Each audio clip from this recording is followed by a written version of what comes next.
मेरा कराची के साथ मैं हूं साजिद हुसैन। इस वक्त हम 2.5 नंबर कोरंगी डिस्ट्रिक्ट में मौजूद हैं। बात है कि यहाँ का सेवरेज सिस्टम बेहतरीन हो चुका है और हमारी ख्वाहिश है कि खास रूट तक हम जाएं, जो काउंसलर्स हैं, जो चेयरमैन हैं, उनसे बात करें। असल में हमने जो वोट दिए हैं और उसमें जो अवामी नुमाइंदे हैं, चाहे वो यूसी के चेयरमैन हो, काउंसलर हो या एमपी एमएनए हो, वो यहाँ का विजिट नहीं कर रहे हैं।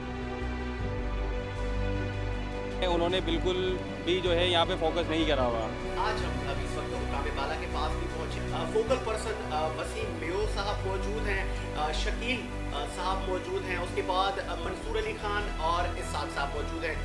कोरंगी की ग्रास रूट की ये टीम है। नाले बह रहे हैं, सड़कें टूटी हुई हैं और आवाम का कहना है कि हम जब से पैदा हुए यही हालात हैं। ये हालात तब्दील क्यों नहीं हो रहे, इसकी मेन वजह क्या है? साजिद भाई देखें, मेन वजह तो यही है फंड। सिंध गवर्नमेंट कोई फंड नहीं देती। बीएमसी भी इनके हाथ में, केएमसी भी इनके हाथ में। बजट उनको 43 करोड़ रुपए का मिल रहा है, 43 करोड़ रुपए का मिल रहा है, 43 करोड़ रुपए का मिल रहा है।